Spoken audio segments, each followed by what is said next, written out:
Tonight on the 10 o'clock news, preparations as more than 100 faith leaders from across the country begin to gather in Brunswick to show support for Ahmaud Arbery's family.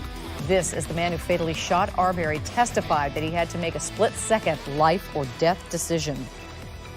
This is the first time we've heard from Travis McMichael publicly about the killing, and at times he cried. He's one of 3 men on trial for Arbery's death. And outside the courtroom, a prayer rally and a demonstration. Those are planned for tomorrow. We start tonight with News4JAX reporter Renee Beninati. She's joining us live from the Rise Risley Community Center, where demonstrators are encouraged to gather. Renee? Kent, they are, and this is going to be practically a spot where demonstrators will get together, a central location, and they already are starting to do that. Tonight we saw at least a dozen pastors inside talking about their plans for tomorrow.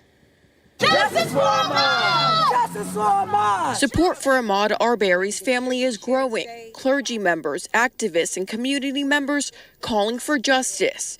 This remark by defense attorney Kevin Goff causing controversy. We don't want any more black pastors coming in here or other Jesse Jackson, whoever was in here earlier this week, sitting with the victim's family. Reverend Ron Saylor traveled from Atlanta to simply provide spiritual support.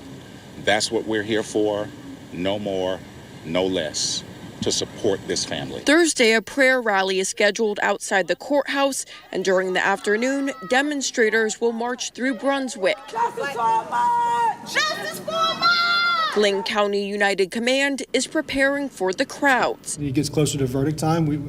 We plan on seeing a little bit more activity. Again, there's no intel that any of the gatherings will be violent. The Rise Risley Community Center will be open as a place for demonstrators to gather and collaborate with other groups and law enforcement. They'll also have access to resources like if they need help applying a permit. We want them to know that we are here and we don't deter, and we're not trying to deter that. We want them to know that we're here with you. Wanting people to be able to have their voices heard safely.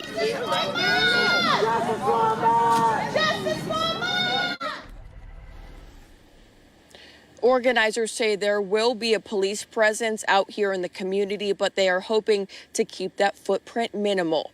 Reporting live in Glynn County, Renee Beninati, Channel 4, the local station.